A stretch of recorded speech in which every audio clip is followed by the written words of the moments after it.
Riaperto questa mattina dopo tantissimi lungaggini burocratici, dopo parecchi anni, il campo sportivo di Fontanelle. 90 per 45, si potrà giocare dalla terza categoria a tutti i campionati giovanili. Con una proroga si potrebbero disputare anche delle gare di seconda categoria, ma quello che più importa è che finalmente Agrigento ha una struttura calcistica in più da oggi. Naturalmente con il sintetico non ci dovrebbero essere particolari problemi anche in caso di pioggia. E l'Acragas, tanto per citare un esempio, si allenerà qui già da oggi in questo green splendido, straordinario che è stato realizzato. Ma questo campo servirà come una valvola di sfogo per le tante società calcistiche locali che in questi anni sono stati costretti a pellegrinare da un campo all'altro proprio per poter svolgere le sedute d'allenamento. Anche il Città di Agrigento, che disputa il torneo di prima categoria, si potrà allenare in questo campo.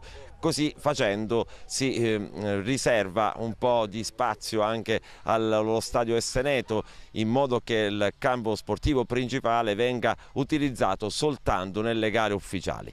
Cerimonia sobria questa mattina a Fontanelle, abbiamo sentito il sindaco Marco Zambuto. Finalmente dopo tanto tempo oggi si apre il campo comunale di Fontanelle, una valvola di sfogo soprattutto per le tante società che operano nel settore giovanile. Finalmente abbiamo una struttura sportiva che darà un ossigeno e soprattutto riuscirà a non intasare l'Esseneto.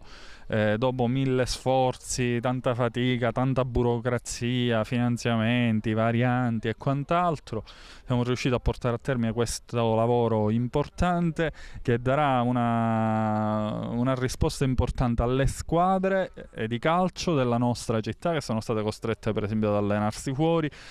Questo è una struttura che per alcune categorie può essere diciamo autorizzata a svolgere i campionati, quindi riteniamo oggi, ecco, che può essere anche utilizzata chiaramente per gli allenamenti. Riteniamo oggi che sia una giornata importante dal punto di vista delle strutture e dell'impiantistica sportiva della nostra città. Sindaco, adesso la domanda d'obbligo per quanto riguarda la struttura al chiuso, l'unica esistente, il Palanicosia. Giorno 20 ottobre avrà inizio il campionato di B1 femminile di pallavolo. I dirigenti hanno addirittura minacciato di ritirare la squadra se non sarà pronto il Palasport. Lei cosa ci può dire?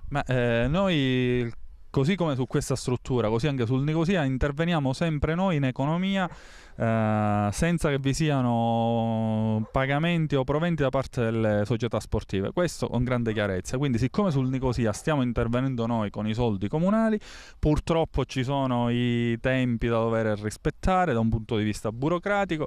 Abbiamo trovato i soldi, si stanno impegnando per fare gli interventi.